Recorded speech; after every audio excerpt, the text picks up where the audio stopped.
1 Samuel 28. In those days the Philistines gathered their forces to fight against Israel.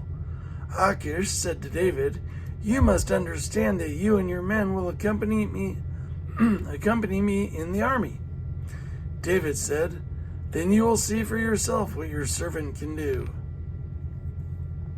Achish replied, "Very well, I will make you my bodyguard for life." Saul and the medium at Endor.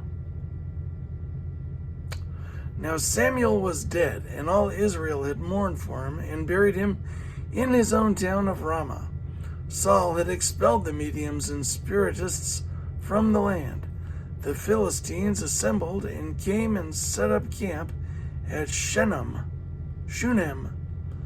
When Saul gathered all Israel and set up camp at Gilboa. The Philistines assembled and came and set up camp at Shunem, while Saul gathered all Israel and set up camp at Gilboa. When Saul saw the Philistine army, he was afraid. Terror filled his heart. He inquired of the Lord, but the Lord did not answer him by dreams or Urim or prophets. Saul then said to his attendants, "Find me a woman who is a medium, so I may go and inquire of her." "There is one in Endor," they said. So Saul disguised himself, putting on other clothes, and at night he and 2 men went to the woman. "Consult a spirit for me," he said, "and bring up for me the one I name." But the woman said to him, "Surely you know what Saul has done. He has cut off the mediums and spiritists from the land. Why have you set a trap for my life to bring about my death?" Saul swore to her by the Lord, "As surely as the Lord lives, you will not be punished for this." Then the woman asked, "Whom shall I bring up for you?" "Bring up Samuel," he said.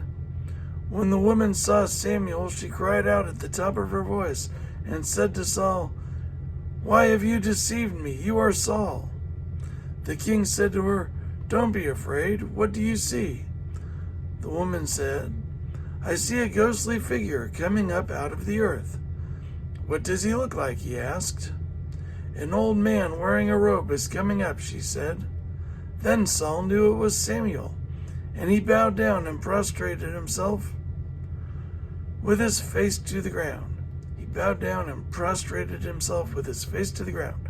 Samuel said to Saul, "Why have you disturbed me by bringing me up?" "I am in great distress," Saul said. "The Philistines are fighting against me, and God has departed from me. He no longer answers me, either by prophets or by dreams. So I have called on you to tell me what to do." Samuel said, "Why do you consult me now? Why do you consult me now that the Lord has departed from you and become your enemy? The Lord has done what he predicted through me. The Lord has torn the kingdom out of your hands and given it to one of your neighbors, to David. Because you did not obey the Lord or carry out his fierce wrath against the Amalekites, the Lord has done this to you today. The Lord will deliver both Israel and you into the hands of the Philistines, and tomorrow you and your sons will be with me. The Lord will also give the army of Israel into the hands of the Philistines." Immediately Saul fell full length on the ground, filled with fear because of Samuel's words. His strength was gone, for he had eaten nothing all that day and all that night. When the woman came to Saul and saw that he was greatly shaken, she said, "Look, your servant has obeyed you. I took my life in my hands and did what you told me to do. Now please listen to your servant and let me give you some food so you may eat and have the strength to go on your way." He refused and said, "I will not eat. I will not eat." But his men joined the women in urging him, and he listened to them. He got up from the ground and sat on the couch.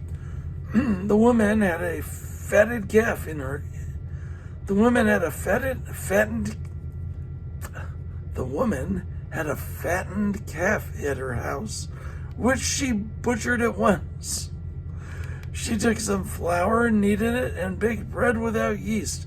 Then she set it before Saul and his men, and they ate. That same night, they got up and left.